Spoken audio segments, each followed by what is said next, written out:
ఉద్యమ వందనాలు తెలియజేస్తా ఉన్నాను. ఈరోజు నేను సిరిసిల్ల బీవై నగర్, ఏదైతే బద్దం ఎల్లారెడ్డి గారి నగర్ పేరిట ఉన్నటువంటి నగర్లో ఆడేపు సీనన్న అనేటువంటి నేత కార్మికుడి కుటుంబంలో ఇవాళ నేనున్నాను. ఇవాళ వారి యొక్క కుటుంబ పరిస్థితి చూస్తే ఈ యొక్క సిరిసిల్ల గడ్డ మీద 80,000 పై చిలుకున్నటువంటి కులాలుగా ఉన్నటువంటి కుటుంబం, జనాభా ఉన్నటువంటి కులం. అదేవిధంగా ఈ రాష్ట్రంలో 30 లక్షల పై చిలుకున్నటువంటి జనాభా ఉన్నటువంటి కులం. ఇవాళ సిరిసిల్ల గడ్డ మీద నేత పని చేసుకుంటున్నటువంటి వారంతా కూడా రోడ్డున పడ్డటువంటి దుస్థితి ఉన్నది. ఇవాళ ఈ యొక్క ఆడేపు సీనన్న కుటుంబం ఇవాళ అరిగోసపడతా ఉన్నారు. ఇవాళ ఈ కుటుంబం ఇప్పటికీ 6 నెలల నుంచి పని లేక ఇవాళ రేకుల ఇంట్లో, 2 ఇండ్లు ఉండేటువంటి రేకుల ఇంట్లో దొరలకు దొరసానులకు అయితే పశువులు కట్టడానికి కూడా పనికిరానటువంటి దాంట్లో ఆత్మగౌరవాన్ని మేము మా గుండెల్లో పెట్టుకొని ఇవాళ మీ ఇక్కడ నివాసం చేస్తూ ఇక్కడనే ఒక ఎంతో కష్టపడి ఒక 2 జతల సాంచలను ఏర్పాటు చేసుకొని ఆ సాంచల ద్వారా మా కుల వృత్తిని మేము కాపాడుకుంటూ యావత్ సమాజానికి మానాన్ని కాపాడేటువంటి వృత్తిలో ఉన్నప్పుడు ఇలా 6 నెలల నుంచి పని లేకపోవడం కారణం వల్ల ఇవాళ ఈ కుటుంబం అరిగోసపడతా ఉన్నారు. రెక్కాడితే కానీ డొక్కాడని పరిస్థితి. ఇవాళ అక్కడ సాంచ నేస్తేనే మీటర్ బట్టలు వేస్తే వచ్చేటువంటి ఆ 6 రూపాయలు 7 రూపాయల కార్మిక కూలి ఇవాళ మా యొక్క కుటుంబ పరిస్థితిని గడపడానికి నడుపుతుంది.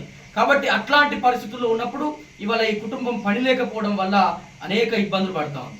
ఇదే కుటుంబ పరిస్థితిని కనుక చూస్తే గతంలో ఉన్నటువంటి ప్రభుత్వాల కారణము, ఇవాళ ఉన్నటువంటి ప్రభుత్వ కారణము, అంతకు ముందు ఉన్నటువంటి పాలకులంతా కూడా దొరలు, దొరసాన్లు, రెడ్లు, పటేళ్లు, బ్రాహ్మణులు ఉన్నారు. కాబట్టి వారి రాజ్యంలో ఇవాళ ఈ కుటుంబము విద్యా వైద్యం కొరకు 15 లక్షల రూపాయలు అప్పు చేయాల్సినటువంటి పరిస్థితి వచ్చింది. 3 పిల్లలను చదివించుకోవడానికి ఎంతో కష్టపడ్డది కుటుంబం. ఇవాళ విద్య విషయంలో ఎన్నో పథకాలు చేస్తున్నామంటుంటే చెప్తున్నటువంటి ప్రభుత్వం ఇవాళ ఈ యొక్క కుటుంబానికి ఏం సమాధానం చెప్తున్న పాలకులను నేను అడుగుతా ఉన్నాను. అదేవిధంగా వైద్యం విషయంలో ఇవాళ బాబుకు ఇలా పెరాలసిస్ వచ్చి నెలకు 10,000 రూపాయల పైచిలకు మందులు వాడాలి. ఆ మందులన్నీ కూడా ప్రైవేట్ దవాఖానాలు కొనుక్కొచ్చుకోవాలి. గవర్నమెంట్ దవాఖానలో మందులు లేని దుస్తున్నది రాష్ట్ర ప్రభుత్వంలో. కాబట్టి ఇవాళ ఇలా ఈ ప్రాణం కాపాడుకోవాలంటే నెలకు 10,000 రూపాయల యొక్క మందులకే ఖర్చు పెట్టాలి. ఇవాళ అన్ని పరిస్థితులు ఉన్నాయి. చదువుకున్నటువంటి పిల్లలకి ఇంకా పెళ్లిళ్ళు కాలేదు, ఒక ఆడపిల్ల ఉన్నది. ఇట్లా అనేకమైనటువంటి పరిస్థితులు ఉంటే పని బంద్ అయ్యి 6 నెలల నుంచి జీవితం కొనసాగని పరిస్థితి ఉన్నది. ఇక ఇట్లుండగా చివరికి మిగిలేది ఏంటిగా? ఒక పక్క ఆ మాట నాకు, ఒక పక్క ఆర్థిక పరిస్థితులు కుదేలైనాయి, ఒక పక్క 15 లక్షల రూపాయల అప్పు ఉన్నది, ఒక పక్క పని బంద్ ఉన్నది, ఒక పక్క పిల్లల యొక్క పెళ్లిలు బాధ్యతల మీద ఉన్నాయి, ఒక పక్క భర్త ఆరోగ్యం బాగాలేదు. ఇక ఏం చేస్తుంది ఆ ప్రభుత్వమా? అమ్మ మాట్లాడుతూ ఉంది, ఉరి ఎవరికండి శిక్ష? ఎవడేసుకోవాలి ఉరి? 190% ఉన్నటువంటి జనాభా ఇలా ఉరేసుకొని చావాల్సింది.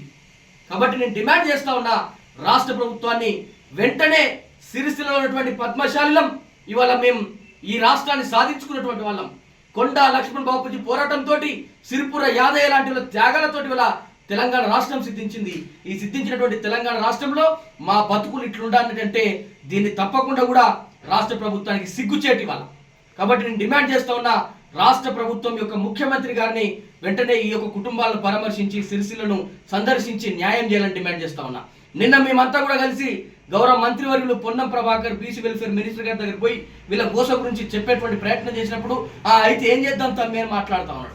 ఏం చేద్దామంటే నేను డిమాండ్ చేస్తా ఉన్నా, మీరే మీ యొక్క పార్టీ సిరిసిల్లలో సభ పెట్టి ఎన్నికల సమయంలో పద్మశాలిల ఓట్ల కోసం 30 లక్షల మంది ఓట్ల కోసం మీరు హామీ ఇచ్చారు కదా, 365 రోజులు పని కల్పిస్తామన్నారు కదా.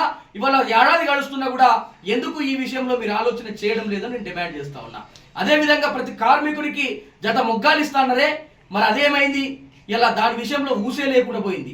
అదేవిధంగా ఎవరైతే పవర్ లూమ్స్ ఏర్పాటు చేసుకుంటారో వారికి 90% సబ్సిడీ ఇస్తాన్నారు, అది మాటే లేకుండా పోయింది. ఇవాళ పద్మశాలకు సంబంధించినటువంటి పాలక మండలులకు కనీసం పాలక మండలి ఏర్పాటు చేసిన పరిస్థితి ఉన్నది. ఖాదీ బోర్డు కానీ, పద్మశాలి కార్పొరేషన్ కానీ, టెస్కో కానీ, అదేవిధంగా టెక్స్టైల్ కార్పొరేషన్ కానీ, అది హ్యాండ్లూమ్ కార్పొరేషన్ కానీ, వీటికి కనీసం పాలక మండలి ఏర్పాటు చేయకుండా కేవలం రెడ్లకు దొరలకు మాత్రమే ఇవాళ అందలం ఎక్కిస్తూ ఇవాళ చివరకు మా యొక్క చేనేత ఖాదీ బోర్డుకు సంబంధించినటువంటి మినిస్ట్రీని కూడా దొరచేతిలో పెట్టిండయ్యా ఈ యొక్క రాష్ట్ర ముఖ్యమంత్రి.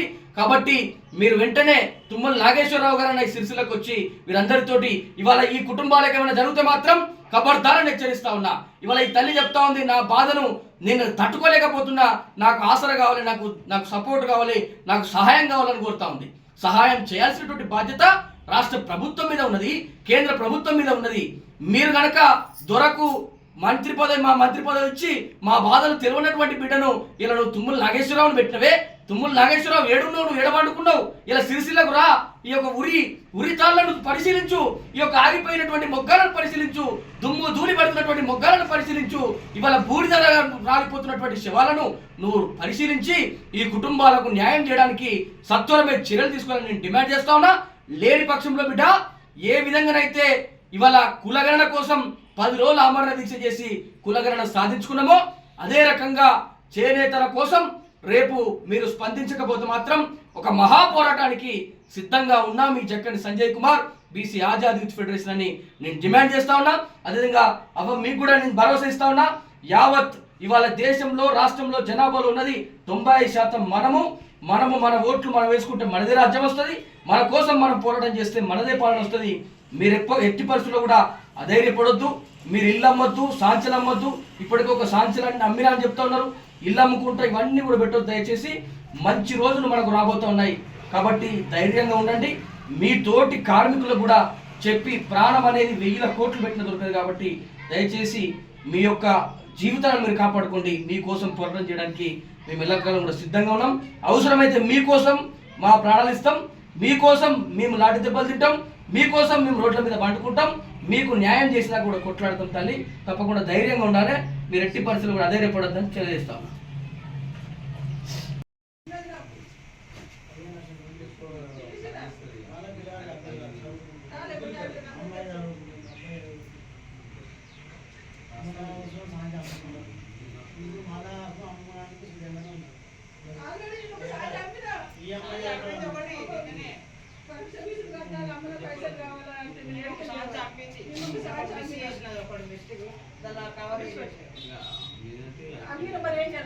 డబ్బులు కట్టాలి